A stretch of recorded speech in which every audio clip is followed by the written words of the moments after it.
राजू जी वृंदावन से। पूज्य गुरुदेव, आपके चरणों में कोटि कोटि प्रणाम। गुरुदेव, मैं पिछले 7-8 साल से आपका सत्संग सुन रहा हूँ।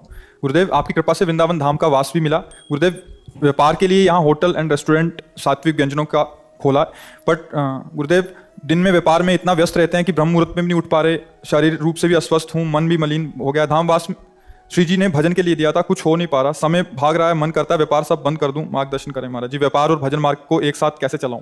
चला सकते हैं, अच्छे से चला सकते हैं। यदि भजन में जैसे धन में महत्व बुद्धि है, ऐसी यदि नाम में महत्व बुद्धि हो जाए तो आप व्यापार चला सकते हैं। देखो, शरीर से सारी सेवाएं होती हैं। अगर आप मान लो जिस विषय को कह रहे हो कि तो तुम्हारे यहाँ कितने लोग आते होंगे? 1000-500 है। यहाँ दिन भर देखो भीड़ लगी रहती है, फिर तो हमारा भजन ही बेकार हो जाए।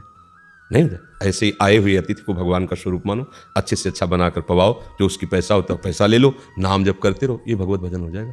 आपका उद्देश्य होना चाहिए कि इतने रूपों में भगवान पाने आते हैं। अंदर से कहना नहीं किसी से, बाहरी व्यवहार तो संसार जैसा ही करना है, अंदर से रखना है। अच्छे से अच्छा पवित्र भोजन बनाओ, उत्तम उनको पवाओ, जो तुम्हारे पैसे लगे हैं, जो तुम्हारे पैसे सेवा में चाहिए, उतने जोड़कर उनको बोल दो। और बका शेष समय राधा राधा राधा राधा, जो नाम आपको गुरु जी, उस नाम को जब हमें तो लगता है बहुत आनंद है।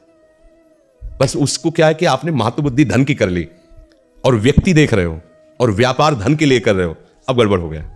अगर आप उसे माने कि वृंदावन धाम में मैं रहकर आए हुए बाहरी जो भी हैं उनके सुख सुविधा के लिए सेवा है और वो आए हुए प्रभु ही है हमारे, और भगवत भाव करके सबको पवाइए अच्छे से अच्छा, उससे उचित अर्थ लीजिए और नाम जप कीजिए, तो आप देखोगे ये प्रश्न खत्म हो जाएगा। जब उठो, जब चेतना आवे, मान लो आप दिन भर सेवा में लगे हो, आराम से सो जाइए। जब उठो, जब चेतना आवे, नहा धो के भगवत स्मरण करते हुए अपने व्यापार में जाइए, उसे भी भजन मान लीजिए। जब शाम के आप अपना होटल या जो भी हो बंद करो तो 1 मिनट ऐसे शांत होकर प्रणाम करो भगवान को। हे प्रभु, जो दिन भर सेवा हुई वो आपके चरणों में समर्पित करते हैं। नाथ इसका फल यही मिले कि आपको मैं भूलूं नहीं, हर समय आपको याद रखूं। प्रभु आप देख लो, आप कृपा करके अपने चरणों से हमें लगा, हमारा मन कभी आपसे दूर ना जाए। हर मिनट को उनको समर्पित हो जाएगा। अब क्या है, हम लोग बिल्कुल अलग हो गए। भजन को एक अलग समझ लिया और संसार को अलग समझ लिया, तो आप जितनी देर उस काम में लगते हो भजन का कोई भाव ही नहीं है, तो फिर चुभेगा तो है ही, क्योंकि धाम आए हो भजन के लिए, तो अच्छा नहीं लगेगा। तो इसको सुधार कर लो। अच्छा, बाबा जी हो तो चलो मांग लो, खा लो, भजन करो। अब जब गृहस्थ तो अर्थ चाहिए ना, अर्थ के लिए व्यापार है तो व्यापार करना ही है, तो उस व्यापार को भजन बना लो। आप देखो, करके देखो, तो बीच बीच में नाम बोलो। आज का सत्संग जो था उसमें कहा कि 5 मिनट का अंतर ले लो, 5 मिनट में एक बार बोल दो कृष्ण बोल दो, एक बार राधा बोल दो, आपका भजन हो जाएगा। 5 मिनट में एक बार, 5 मिनट काफी समय होता है, एक बार बोल दिया राधा, 5 मिनट के लिए फुर्सत, फिर काम में लगे, फिर 5 मिनट में बोल दिया राधा। आप करके देखो, 1 मिनट भी नहीं छूटेगा, एक दिन ऐसा आ जाएगा। पर भाई अभ्यास करना पड़ेगा। आत्मदर्शीन हो जाता है महाराज जी। कभी कभी लगता है कि गलत रास्ते पे चल रहे हैं, लोभ में चल रहे हैं, ऐसे की तो आप उसको स्वीकार किए हो ना गलत रास्ता, इसलिए आपके मन में है। सदन कसाई जी मांस बेच रहे हैं क्योंकि उनकी कुल का काम है, और भजन कर रहे हैं तो जानते हो बड़े बड़े संत वहां जाते हैं उनसे सत्संग करने, और काम क्या कर रहे हैं? मांस बेच रहे हैं। तो तुम्हारे यहाँ तो मांस भी नहीं बिक रहा है। तो बात समझो, अगर वो अपने कर्म को करते हुए भजन कर रहे हैं तो वो भी सिद्ध हो रहे हैं। अगर आप अपने कर्म को करते हुए भजन करो तो आप क्यों नहीं आनंदित हो जाए? मतलब आपका उद्देश्य ठीक नहीं हो रहा, आपका भाव ठीक नहीं हो रहा, इसीलिए कार्य तो वही हो रहे हैं, पर भाव ठीक ना होने के कारण आपको अनुभूति नहीं हो रही, आनंद नहीं आ। देखो, श्री महामहिम रैदास जी चमड़े का कार चौराहे पे बैठकर पादुका गूंथते थे। एक पंडित जी जाते थे, वो कभी वो अपना जो उनका नित्य कार्य होता है उपलब्ध, अरे रैदास जी आप कभी तो गंगा नहाने चलो, तो कहते हमारे पास समय नहीं गंगा स्नान करने का। अरे बोले भगत बनते हो, समय नहीं गंगा स्नान का, तो सुनो, हम तो जा नहीं पा रहे, आप रोज गंगा स्नान करने जाते हो, 2 केला, हम गरीब आदमी, ज्यादा तो हमारे पास है, गंगा जी को दे देना और कह देना रैदास जी ने दिया। पंडित जी गए, नहाए और गंगा जी से कहा कि 2 केला रैदास। गंगा जी का हाथ प्रकट हुआ और केला हाथ में लिए, बड़े आश्चर्यचकित हो गए। ये मतलब गंगा जी ने अपना एक कंगन उतारा स्वर्ण और कहा रैदास जी को दे देना जाके। वो तो आश्चर्यचकित हो गए कि हम रोज गंगा नहा रहे हैं नियम से, कभी गंगा जी हमसे बात, और वो तो कभी आते ही नहीं गंगा, और देखो उनको कुछ तो है, मतलब कुछ तो अंदर है, ये चमत्कार कैसे? फिर सोचा कि देने की जरूरत क्या है, इतना महंगा कंगन है, चुपचाप अपनी पंडिताइन को देंगे जाके, रैदास जी को दे। अब वो जिस गली से चले तो घूम के वही रैदास जी के दरवाजे खड़े हो जाए, जिस मार्ग से चले वो वहीं खड़े हो जाए। हार गए उन्होंने, फिर गए रैदास जी के पास, उनका गंगा जी ने एक कंकन दिया है आपको। बोले जब हमने केला दिया तो गंगा जी में हाथ प्रकट हो गया, उन्होंने अपने कर कमल में आपका केला और ये कंकन, तो समझ गए थे कि इनके अंदर लोभ आ गया है। तो कहा देखो पंडित जी, हमको कंकन की जरूरत नहीं, तुम ही वो कंकन रख लो। तो अब उन्होंने उस कंकड़ को बेचा तो अच्छी धनराशि में मिला, तो एक नगर सेठ ने खरीदा। अब वो कंकड़, उनकी नगर सेठ की पत्नी की मित्रता थी रानी से, वो जब वहां गई तो कंकड़ देखकर लुभायमान हो गई, दिव्य कंकड़। उनका ये कंकड़ हमें दे दो, जितना धन चाहो जितना तो दे दिया, और वो कंकड़ ले। राजा से कहा दूसरा हाथ का कंकड़ ऐसे ही बनवाओ। अब वो दिव्य कंकड़ दिया हुआ वहां उनके कहाँ से प्राप्त हुआ पता चला, तो क्रम से पता चला कि पंडित जी को गंगा जी ने, पंडित जी से कहा दूसरा कंकड़ गंगा जी से लाओ। अब वो परेशान हो गए क्योंकि उनके पावर से थोड़ी निकला था। रैदास जी के पास गए, बोले राजा का हुक्म है, और राजा की बड़ी विचित्र गति होती है, कहा 2 मिनट में पुरस्कार दो, कहा 2 मिनट में फांसी में चढ़ा दे, इसलिए कंकड़। तो उनका ठीक है, ऐसे कठोता में हाथ किया, दूसरा कंकड़ निकाल के दे, ले जाओ। तो उनका पंडित जी ने कहा ये तो गंगा जी ने दिया। तो बोले ये भी गंगा जी है, यहीं आ गई, मन चंगा तो कठौती में गंगा। नाम जप कर रहे, भगवान की सेवा कर रहे, तो जानते उसमें क्या था? हाँ, चमड़ा धोते थे उसमें, मतलब बात समझ ली है। और उसी से ऐसे चमत्कार बड़े बड़े सिद्धों को उसी पानी से। एक बार गुरु गोरखनाथ जी गए, चमत्कार के उसमें विषय में प्रसिद्ध है, बड़े सिद्ध योगी थे। तो रैदास जी उस समय भाव में बैठे हुए थे, तो गए तो संत देखा, प्रणाम किया, गुरु गोरखनाथ जी से बात हुई, फिर ऐसे भाव में आए, ऐसे चमड़े का वही जल लिया और कहा ले वैसे, तुम खप्पर लंबा दिया, खप्पर में डाल दिया। अब सोचा कि अब है तो संत पर ही है, तो चमड़े का पानी, इसको क्या पिए। कबीरदास जी के घर गए तो वहाँ कमाली जी थी, तो उनका ये खप्पर में पानी फेंक कर इसको धो के लाओ। बोले कैसा पानी? बोले रैदास जी ने दिया। तत्काल वो पी गई उसको, और फिर धो के पी गई, फिर उसको खप्पर दे दिया। एक दिन ये अपना चमत्कार दिखा रहे थे, जहाँ उनका ब्याह हुआ था कमाली जी का, कि कोई हमारे खप्पर को भर दे। तो उस खप्पर में कुंतलों अनाज डाला गया, जो खप्पर भर दे उसी के यहाँ भिक्षा पाएंगे। तो संपूर्ण नगर में यहाँ का सिद्ध योगी थे गोरखनाथ जी। कमाली बाहर निकल के आई, उन्होंने कहा कि ऐसे घूंघट, क्योंकि ससुराल थी, ऐसे 4 दाने भरे वैसे डाल तो खप्पर। तो उनका ये सिद्धि कहाँ से प्राप्त हुई? तो उनका ये उसी चमड़े के पानी की है सिद्धि। बोले एक एक तुम्हारे मन की भी वृत्ति को मैं जान रही हूँ, इतना चमत्कार। अब वो फिर गए और रैदास जी से कहा, बोले अब चमड़े का ही पानी, अब वो बात नहीं होगी जो भाव में दे। समझो सारे चमत्कार भगवान के नाम में, नाम जप रहे हो आप, अपना काम कर रहे हो, वो भगवान की पूजा हो गई। पर हमारे भाव नहीं टिकते ना इस बात में कि हमारी भगवान की, हम समझते हैं कि भगवान की पूजा एक अलग डिपार्टमेंट और संसार का काम एक अलग डिपार्टमेंट, तो फिर हमारा भजन नहीं बनेगा। हमको भगवान की पूजा और संसार के कार्य दोनों को एक में लाना होगा, तब फिर एक हो जाओगे तो आनंद का अनुभव होने लगेगा। चांदनी जी दिल्ली से।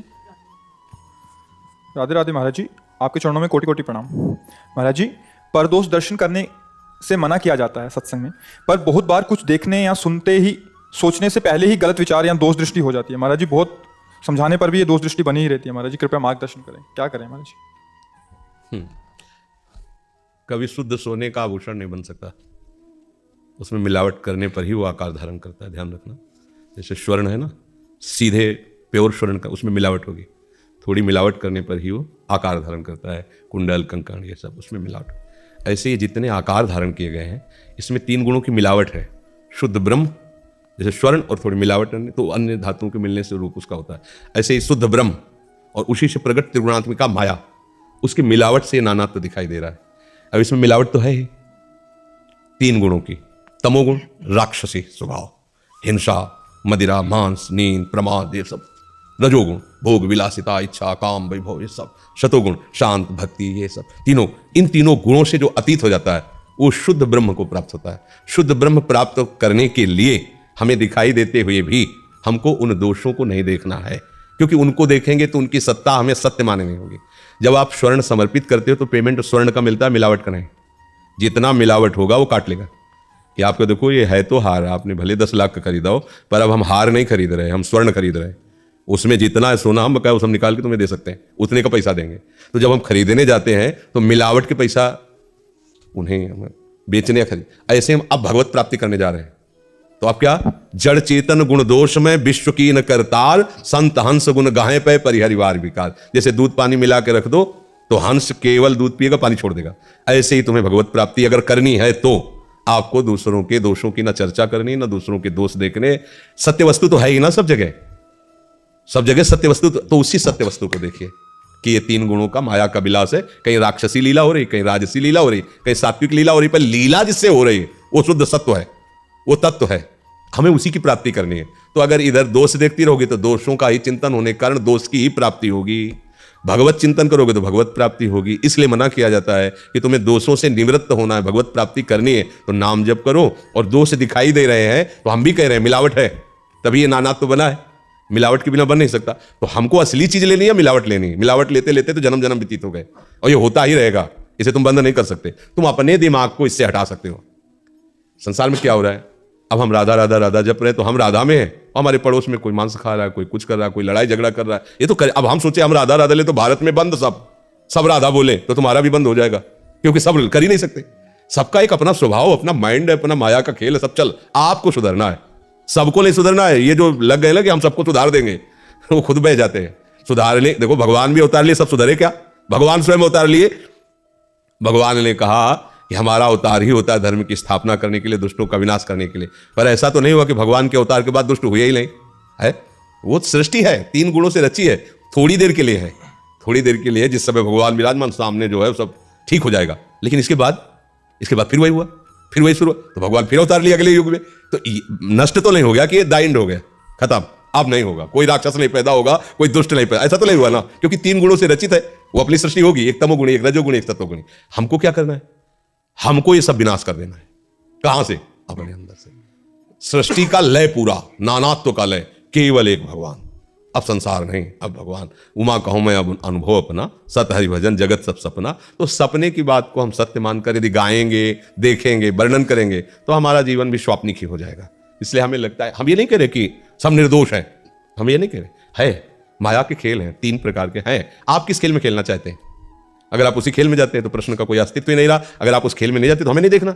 बाजार में लगी है, सब कहीं बकरा कट के बेच रहा है, कहीं मुर्गा कट के बेच रहा है। आपको आलू लेनी तो सीधे आलू मंडी में जाओ। अब आप ये थोड़ी कह सकते हो कि यहां से हम तभी निकलेंगे जब ये सब दुकानें बंद हो जाए, क्योंकि ये सब मुझे नहीं चाहिए। तो आपको क्या कहा जाएगा? पागल आदमी है, नहीं कहा जाएगा। हाँ, उसकी दुकान है, वो अपना बेच है, तुम्हें क्या खरीदना है? बोले हमें श्री जी के लिए इत्र, तो यहाँ खड़े क्यों? सीधे जाओ इत्र की दुकान में, इत्र लो, अपना काम करो। ये सृष्टि बाजार है, कोई कुछ कर रहा है, कोई कुछ कर रहा है, भगवान जाने कौन क्या कर रहा है। हमें क्या कर रहा है? हमें भगवान का मार्ग है तो हमें नाम जपना। ये कह दे कि संसार में दोष ही नहीं, तो ऐसा नहीं है। इसकी रचना ही दोष और गुणों से है, दोनों से मिलकर के इसकी रचना है। किसी में केवल गुण ही गुण नहीं है, किसी में केवल दोष ही दोष नहीं। महापापी में भी कोई गुण है, और महान महात्मा में, पुण्यात्मा में भी माया जनित कोई ना कोई ऐसा लीला बने, क्योंकि इसकी रचना ही ऐसी हुई है, इसकी रचना ही ऐसी। इसलिए हमें चाहिए कि हमें अपना मार्ग चयन करना है। आप संसार के सुधार के लिए अवतार नहीं लिए, आपको जिम्मेवारी नहीं दी गई संसार, आपको अपना सुधार करना है। तो आपका मार्ग ये है, उधर मत देखो, उधर देखोगे समय नष्ट होगा, आपका विचार दूषित होगा, आपका मार्ग रुक जाएगा। बात ये है, और कि कहीं भी हमें दोष नहीं देखना, उसका मतलब हमारी दोष दृष्टि खत्म हो। दोष तो है, बाजार लगा है, क्या खरीदना है तुम्हें? हमको और कुछ नहीं खरीदना, क्योंकि हम परेशान हो जाएंगे और सब देख के। हमें सीधे जो खरीदना वहीं जाएंगे। आप नजर नीचे करो, वहां पहुंच जाओ, वहां से सामान लो, चलिए। ऐसे चला जाता है संसार में, ये सब कुछ है। आप क्या देखोगे? भक्तों का प्रेम देखोगे, मंजीरा बजा के गा रहे, और वो उधर गाली देकर रहे, तो आपको देखना क्या है? क्या देख ले आए हो? वो देखना है तो फिर वो देखो, ये देखना है तो ये देखो, दिखाएगा वो सब कुछ। तुम्हें क्या देखना है? बोले हमें और कुछ नहीं देखना, आप तो नेत्र प्रिया प्रीतम को देखना। तो चलो बंद करो इधर देखना, इसलिए कहा जाता है दोष दर्शन बंद करो। क्योंकि जहां आप दोष देख रहे हो वहां है, वो है। ऐसा नहीं कह सकते कि वहां वो नहीं है, वो है, जिसे तुम देख नहीं पा रहे, जिसे तुम देखना चाहते हो। तो जो तुम्हें दिखाई दे रहा है उसे काटो, वो हमें नहीं देखना, हमें वो देखना है जो सब में वो है। वो सब में है, पापी में भी है, महात्मा में भी है, गौ में भी है, सब में वो विराजमान है। भगवान ने गीता जी में नहीं कहा, विद्या विनय संपन्ने ब्राह्मणे गृहस्थनी स्वनिचर सुपाके चा पंडिता समदर, सब में। हमको वही देखना है, ये थोड़ी देखना है, ये तो चल ही रहा है। ये तो जब से सृष्टि रची गई चल ही रहा है, कोई रोक नहीं पाया, कोई नहीं। महापुरुष अवतरित होते, कुछ काल के लिए भक्ति का एकदम उत्साहवर्धन होता है, फिर अंतर ध्यान हो गए, फिर वही शुरू हो जाता है, फिर कोई महापुरुष अवतरित होता है, फिर ये चलता रहता है। ये बनता बिगड़ता परिवर्तनशील, एक रस से कभी रह नहीं सकता। मुझे लगता है कि अपने को सुधारा जाए, हमारा दोष दर्शन हम ही को रोक देगा। हमें प्रभु के दर्शन करने, दोष दर्शन नहीं।